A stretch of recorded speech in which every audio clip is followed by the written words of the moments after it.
Assalamualaikum warahmatullahi wabarakatuh.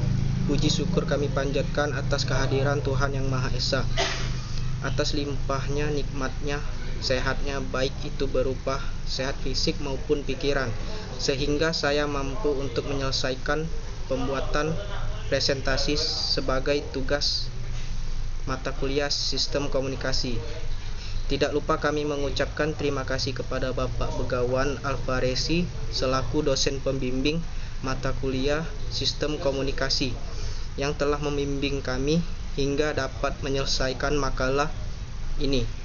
Baiklah, saya akan membawakan materi Radio Propagation Theory. Radio Propagation Theory. Propagasi radio adalah perilaku gelombang radio ampere mereka ditransmisikan atau disebarkan dari satu titik bumi yang lain atau ke sebagai bagian atmosfer sebagai bentuk radiasi elektromagnetik seperti gelombang ampere. Gelombang radio dipengaruhi oleh fenomena refleksi, difraksi, penyerapan, polarisasi, dan hamburan. Propagasi radio juga dipengaruhi oleh beberapa ampere lain yang menentukan oleh jalannya dari titik ke titik. Jalan ini bisa menjadi langsung berhadapan jalan atau over the horizon. Jalan dibantu oleh pembiasaan di ionosfer yang merupakan daerah antara sekitar 60 dan 600 km. Faktor-faktor yang mempengaruhi propagasi sinyal radio ionosfer dapat mencakup ampere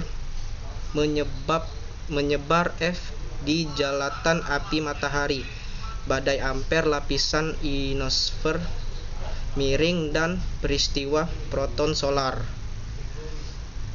Gelombang radio pada frekuensi yang berbeda merambat dengan cara yang berbeda. Pada frekuensi yang sangat rendah ILF dan frekuensi sangat rendah panjang gelombang yang jauh lebih besar daripada pemisahan antara permukaan bumi dan lapisan di ionosfer, sehingga gelombang elektromagnetik dapat merambat di wilayah ini sebagai waveguide. Memang, untuk frekuensi di bawah 2 kHz, gelombang merambat sebagai modus waveguide tunggal dengan medan magnet horizontal dan vertikal. Medan listrik interaksi gelombang radio dengan wilayah terionisasi atmosfer membuat propagasi radio yang lebih kompleks untuk memprediksi dan menganalisis daripada di ruang bebas. Ruang bebas propagasi adalah istilah yang digunakan dalam bidang telekomunikasi dan teknik gelombang radio untuk menggambarkan lingkungan di mana gelombang elektromagnetik dapat bergerak secara bebas tanpa adanya hambatan atau gangguan dari objek atau penghalang lainnya. Dalam ruang bebas propagasi, gelombang radio dapat merambat jauh tanpa terhalang atau dipantulkan oleh objek seperti bangunan, gunung, vegetasi, dan ruang propagasi. Karakteristik gelombang radio dapat dijelaskan dengan menggunakan model propagasi gelombang yang terdiri dari 2 komponen utama: propagasi langsung atau direct spread dan propagasi berpantulan atau reflected path. Propagasi langsung terjadi ketika gelombang radio merambat secara langsung dari pemancar ke penerima tanpa pantulan. Propagasi berpantulan terjadi ketika gelombang radio dipantulkan oleh objek di sekitarnya sebelum mencapai penerima. Mode propagasi. 1. Mode permukaan atau ground wave. Frekuensi yang lebih rendah antara 30 dan 3000 kHz memiliki sifat mengikuti kelengkungan bumi melalui propagasi gelombang tanah di sebagian besar kejadian. 2. Mode langsung line of sight. Line of sight adalah propagasi gelombang radio langsung antara antena yang terlihat satu sama lain. Ini mungkin yang paling umum dari mode propagasi radio di VHF dan frekuensi yang lebih tinggi. 3. Mode ionosfer skywave. Propagasi skywave propagasi, juga disebut sebagai skip, adalah salah satu mode yang mengandalkan pembiasan gelombang radio di ionosfer yang terdiri dari satu atau lebih lapisan terionisasi di atas atmosfer. Peramalan mode skywave adalah cukup menarik untuk amatir radio, operator dan komersial laut dan pesawat komunikasi, dan juga untuk gelombang pendek penyiaran propagasi real time dapat dinilai dengan mendengarkan transmisi dan dari tertentu pemancar suara. Meteor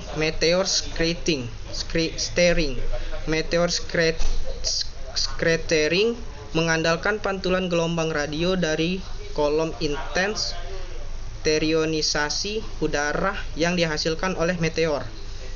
Auroral backscatter, kolom intens auroral ionisasi pada 100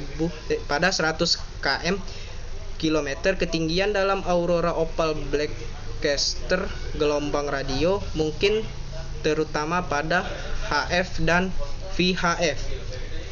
Sporadic propagation, sporadis atau S. Propagasi dapat diamati pada band HF dan VHF. Tidak harus bingung dengan HF biasa. Lapisan propagasi sporadis di pertengahan garis lintang kebanyakan terjadi selama musim panas, dari Mei hingga Agustus di belahan bumi utama dan dari bulan November sampai Februari di belahan bumi selatan. 4. Mode troposfer, hamburan troposfer.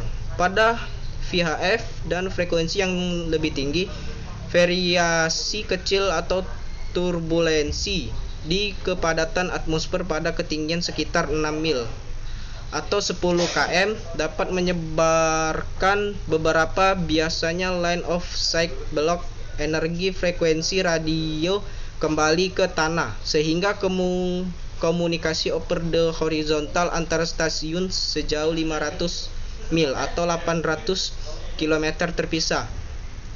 Ducting troposfer, perubahan mendadak dalam kadar air dan suhu profil vertikal atmosfer dapat pada kesempatan acak membuat microwave dan UHF dan VHF sinyal merambat ratusan kilometer sampai sekitar 2000 km atau 1300 mil, dan untuk mode ducting lebih jauh di luar radio horizontal normal.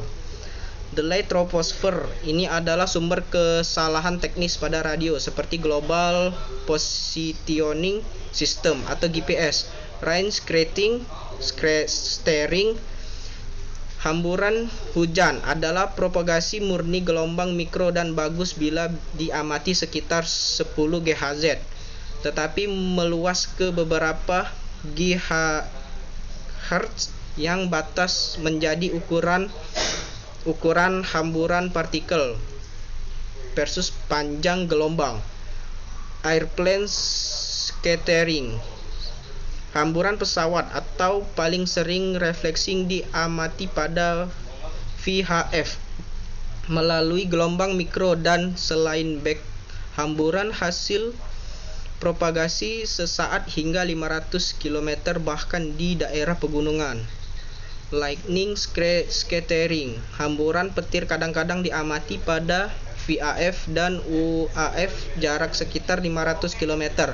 Seluruh petir panas menyebarkan gelombang radio untuk sekian detik. RF, kebisingan meledak dari petir membuat bagian awal dari seluruh terbuka tidak dapat digunakan dan ionisasi menghilang dengan cepat karena rekombinasi pada ketinggian rendah dan tekanan atmosfer tinggi. Efek lain dalam propagasi gelombang radio. Difraksi. Difraksi adalah mode propagasi gelombang radio yang mana bengkok sekitar tepi tajam. Misalnya, mode ini digunakan untuk mengirim sinyal radio melalui pegunungan seketika line of sight jalan tidak tersedia. Namun, sudut tidak bisa terlalu tajam atau sinyal tidak akan lentur. Penyerapan. Rendah frekuensi gelombang radio dengan mudah melalui batu bata dan VLF bahkan menembus air laut. Sebagai frekuensi naik, efek penyerapan menjadi lebih penting.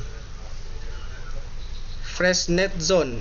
Dalam topik dan komunikasi radio, memang dalam setiap situasi yang melibatkan radiasi gelombang yang meliputi elektrodinamika, akustik, radiasi gravitasi, dan seismologi. Zona Fresnel atau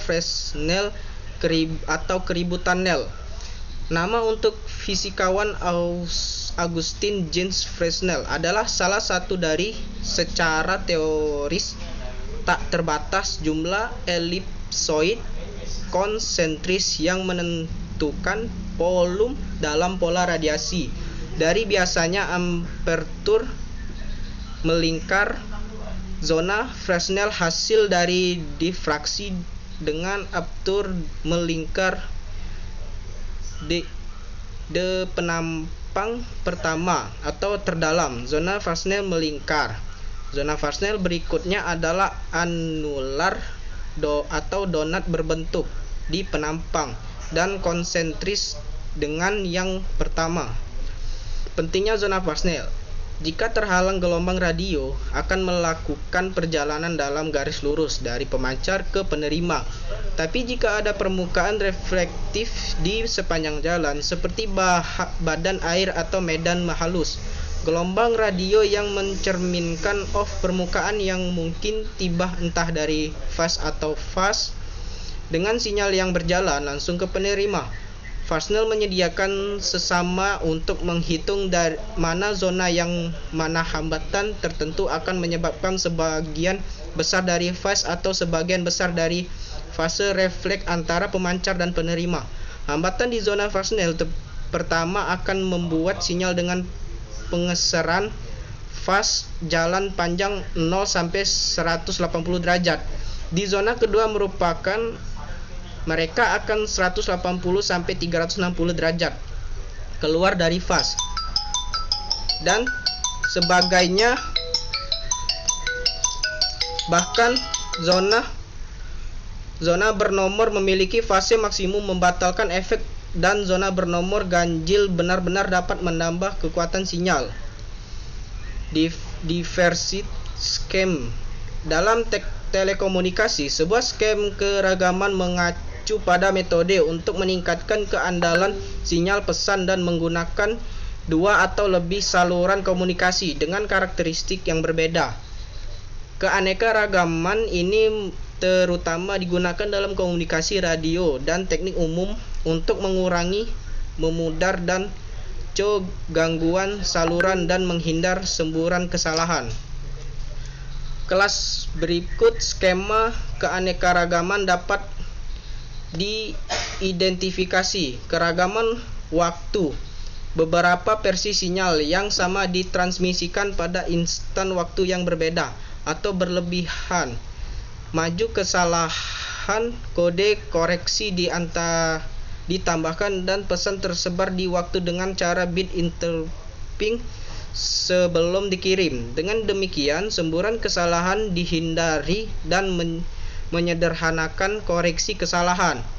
Keragaman frekuensi. Sinyal ditransmisikan menggunakan beberapa saluran frekuensi atau terbesar di spektrum yang luas yang dipengaruhi oleh frekuensi elektif memudar. 20 abad pertengahan akhir radio relay microwave garis sering digunakan beberapa biasa di wideband saluran radio dan satu saluran pelindung untuk digunakan otomatis oleh memudar channel.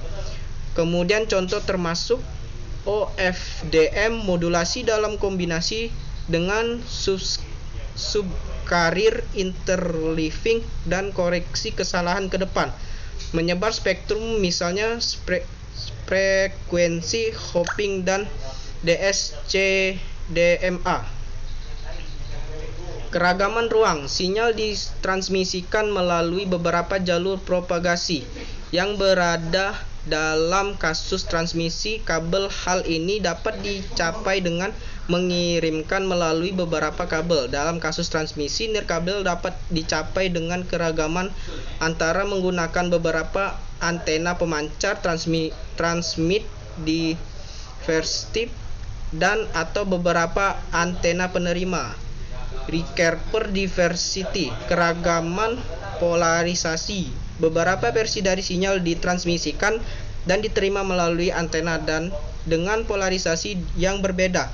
Sebuah keragaman menggabungkan teknik diterapkan pada sisi penerima.